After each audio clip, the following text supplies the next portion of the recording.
दिल्ली में हरियाणा बीजेपी का मंथन। बीजेपी के राष्ट्रीय अध्यक्ष जेपी नड्डा से सीएम की मुलाकात हुई। चुनाव प्रभारी धर्मेंद्र प्रधान से सीएम नायब सैनी मिले हैं। मुलाकात के बाद सीएम नायब सैनी का बयान भी सामने आया। राजनीतिक तैयारियों पर चर्चा हुई। बड़े बहुमत के साथ प्रदेश में तीसरी बार सरकार बनाएंगे। पीएम मोदी ने ओबीसी समाज को सबसे बड़ा सम्मान दिया। सीएम नायब सैनी ने कांग्रेस पर भी जमकर निशाना साधा। कांग्रेस ने ओबीसी को वोट बैंक की तरह इस्तेमाल किया है। बड़ी जानकारी और दो तस्वीरें भी साझा कर रहे हैं। जेपी नड्डा से मुलाकात हुई। बीजेपी के राष्ट्रीय अध्यक्ष जेपी नड्डा से मुलाकात हुई। राजनीतिक विषयों पर चर्चा हुई है और इधर चुनाव प्रभारी धर्मेंद्र प्रधान से भी मुलाकात हुई। विधानसभा के चुनाव को लेकर के मैं आदरणीय जगत प्रकाश जी नड्डा और हमारे चुनाव प्रभारी धर्मेंद्र प्रधान जी नेताओं से आज मैं मिला और हरियाणा की जो आगामी विषय हमने कैसे चलना है, कैसे कार्य करना है, उन सब बातों को लेकर के आज चर्चा हुई है, उनका मार्गदर्शन लिया है और आने वाले समय के अंदर भारतीय जनता पार्टी बहुत बड़े मैंडेट के साथ तीसरी बार हरियाणा में सरकार बनाएगी। जो काम हमारी डबल इंजन की सरकार ने किए हैं, हर वर्ग के लिए किए हैं, गरीब तक योजनाबद्ध तरीके से लाभ पहुंचाने का काम किया है, चाहे अभी 100 गज के प्लाट उनके कागज और कब्जा देने का काम भी किया है। ऐसे 70,000 से ज़्यादा बुजुर्गों की जो सम्मान भत्ता है वो भी लगाने का काम हमारी सरकार ने अभी पिछले दिनों एक क्लिक के अंदर किया है।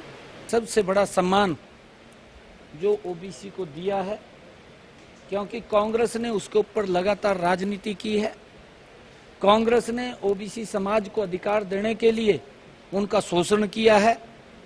कांग्रेस ने ओबीसी समाज का वोट लेकर के उनको कोई सुविधा नहीं दी है और उल्टा उन्होंने उसका विरोध किया है कि ओबीसी समाज को एक वोट बैंक समझ करके उसका इस्तेमाल कांग्रेस पार्टी ने लंबे समय तक किया है।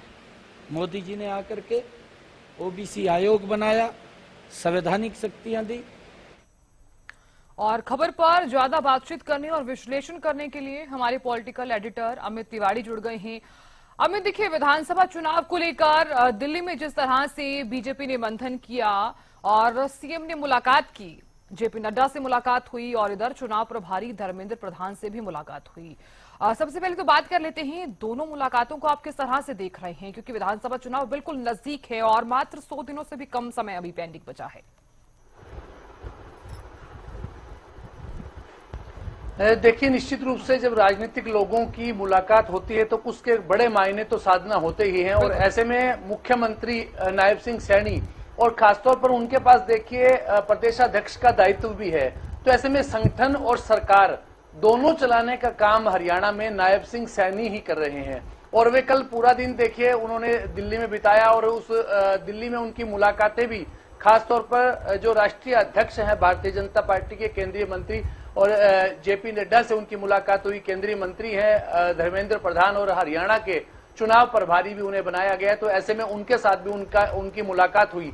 और देखिए, विधानसभा चुनाव हरियाणा में होने हैं और साथ साथ जो भारतीय जनता पार्टी के प्रदेशाध्यक्ष के चेहरे को लेकर भी कवायद चल रही है। चेहरा, एक मजबूत चेहरा ढूंढा जा रहा है जिसके नेतृत्व में हरियाणा में जो है भारतीय जनता पार्टी का संगठन चुनावी वैतरणी में उतर सके, तो इसकी भी कोशिश चल रही है। और साथ साथ राज्यसभा की एक सीट भी है, तो मुद्दे कई हैं और बातचीत के लिए देखिए विधानसभा चुनाव तो सबसे पहले है, क्योंकि उसमें किस प्रकार से तैयारी के साथ उतरना है, कौन से उम्मीदवारों के चेहरे होंगे, क्या कुछ रणनीति बनाई जाएगी। तो नायब सिंह सैनी ने भी पत्रकारों से बातचीत करते हुए इन तमाम बातों का खुलासा किया है और मुलाकात पर भी उन्होंने कहा है कि जो भविष्य की किस प्रकार से रणनीति बनाई जाए उसको लेकर जो है वो तमाम बातों को लेकर चर्चा जो है आज जेपी नड्डा जी से भी और जो धर्मेंद्र प्रधान है उनसे हुई है। और साथ साथ उन्होंने तमाम दूसरी बातों को लेकर भी जिक्र किया। जींद के जो अभी जवान शहीद हुए हैं प्रदीप नैन, उनको लेकर भी उन्होंने कहा कि किस तरह से 1 करोड़ रुपए की जो आर्थिक सहायता दी जाएगी परिवार को, और साथ साथ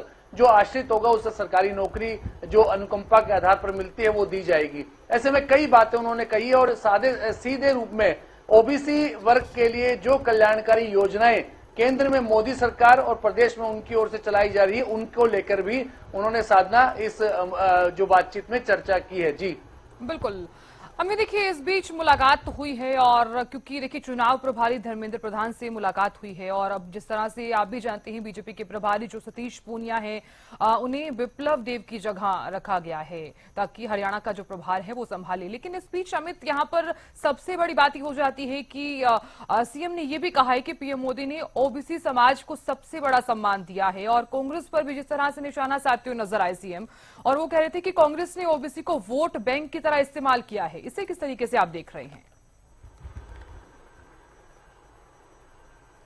देखिए, जब देश में जब लोकसभा का चुनाव था उस समय भी जातीय मतगणना की जातीय जनगणना की बात जो है वो प्रमुखता से विपक्षी दलों की ओर से उठाई गई और खासतौर पर ओबीसी समाज के लिए बातें तो कई की जा रही हैं, लेकिन नायब सिंह सैनी का सीधे रूप में निशाना विपक्ष पर था कि केवल जो अगर कोई ओबीसी के कल्याण के लिए किसी ने कदम उठाए हैं तो वो केंद्र में मोदी सरकार ने उठाए हैं। ओबीसी आयोग बनाने की बात हो या उन्हें और भी जो सुविधाएं देने की बात हो, तो ऐसे में देखिए बातें उन्होंने भी रखी है। और जो आपने चुनावी जो संगठनात्मक तौर पर जो फेरबदल कुछ किया गया है भारतीय जनता पार्टी में, चाहे वो चुनाव के नजरिए से कहा जाए या पार्टी के प्रभारी के होने के नाते दायित्व बदले गए हैं। पहले विप्लव देव प्रभारी थे, उनकी जगह अब सतीश पूनिया को बनाया गया है, सुरेंद्र नागर को सह प्रभारी बनाया गया है। साथ साथ देखिए अब धर्मेंद्र प्रधान को चुनाव प्रभारी बनाया गया, विप्लव देव को सह प्रभारी बनाया गया है। तो ऐसे में ये संगठनात्मक तौर पर जो फेरबदल होता है वो केंद्रीय नेतृत्व जो है वो पार्टी संगठन को चुस्त दुरुस्त बनाए रखने के लिए और कार्यकर्ताओं को जो है एडजस्ट करने के लिए ऐसी व्यवस्थाएं करता है। हरियाणा में देखिए चुनाव होने जा रहे हैं, महाराष्ट्र में चुनाव होने जा रहे हैं, झारखंड में भी है, बिहार में भी है। तो ऐसे में इन तमाम जगहों को जो चुनावी की दृष्टि से भी यहाँ पर संगठनात्मक तौर पर कई फेरबदल पार्टी की ओर से किए गए हैं। अभी देखिए सबसे बड़ी जो एक 100 दिन का एजेंडा जो भारतीय जनता पार्टी हरियाणा में लेकर चली है, ठीक 100 दिन बाद अगर बात करें तो हरियाणा में चुनाव होने विधानसभा के लिए, तो इस बार जो है वो खासतौर पर भारतीय जनता पार्टी तीसरी बार मैंडेट मांगने के लिए लोगों के बीच जा रही है। नायब सिंह सैनी अपनी पत्रकारों से बातचीत करते हुए यह भी दावा कर रहे थे कि तीसरी बार उनकी सरकार हरियाणा में बनने जा रही है। देखिए दावा करना अलग बात है, लेकिन उसके लिए रणनीति बनाना और पूरी तरह से चुनाव में मैदान में उतरना तैयारी के साथ, इन सबको लेकर जो है वो व्यवस्था केंद्रीय नेतृत्व से चर्चा करने के बाद ही होती है और इसी को लेकर एक रणनीति बनाई जा रही है। लगातार बैठकें दिल्ली में भी चल रही हैं और हरियाणा में भी चल रही हैं और साथ साथ नायब सिंह सैनी ने यह भी कहा है कि हरियाणा में जल्द ही केंद्रीय गृह मंत्री के दौरे भी होंगे। यानी चुनाव को लेकर भारतीय जनता पार्टी पूरी तरह से तैयार नजर आती है और आगे भी तैयारियों में जुटी हुई है। जी साहब, बिल्कुल अमित, आपने सही कहा क्योंकि केंद्रीय गृह मंत्री अमित शाह महेंद्रगढ़ भी आने वाले हैं। हालांकि अभी जानकारी जो है वो सीएम नायब सिंह सैनी ने ही दी है कि 16 जुलाई को अमित शाह हरियाणा आ सकते हैं। तो ये जो दौरा है वो काफी खास भी हम देख पा रहे हैं विधानसभा चुनाव के मद्देनजर। देखिए अगर साधना भारतीय जनता पार्टी की बात करें तो मुख्य रूप से अगर किसी चाणक्य की अगर संज्ञा दी जा रही है, चाणक्य जिन्हें कहा जा रहा है, वो अमित शाह हैं भारतीय जनता पार्टी में। चाहे पन्ना प्रमुख का कंसेप्ट देने की बात हो, भारतीय जनता पार्टी को एक सबसे बड़ा जो एक राजनीतिक संगठन तैयार करने का काम हो, तो वो सारा दारोमदार जो सारी जिम्मेवारी वो अमित शाह ने उठाई। इसीलिए उनके जो दौरे हैं वो खासे महत्व रखते हैं और इसी दृष्टि से हरियाणा में देखिए पहले उन्होंने पंचकुला में कार्यकर्ताओं से रूबरू हुए, प्रदेश भर के 5000 कार्यकर्ताओं को उन्होंने जीत का मंत्र दिया। अब भी वे लगातार सक्रिय हैं। दरअसल और लोकसभा चुनाव में जो 5 सीटें भारतीय जनता पार्टी हार गई थी, उसके बाद से सबक लिया गया है और उसी के आधार पर विधानसभा चुनाव के लिए रणनीति बनाई जा रही है और चुनाव मैदान में मजबूती के साथ उतरने के लिए यही भारतीय जनता पार्टी की कोशिश है। इसी कड़ी में ही केंद्रीय नेताओं के भी लगातार दौरे हैं और गृह मंत्री अमित शाह का बार बार आना इस बात का संकेत है कि भारतीय जनता पार्टी हरियाणा में विधानसभा चुनावों के लिए पूरी तरह से तैयारियों में जुटी हुई है। जी बिल्कुल अमित, बहुत बहुत शुक्रिया बने रहने के लिए और बातचीत करने के लिए, विश्लेषण करने के लिए बहुत शुक्रिया।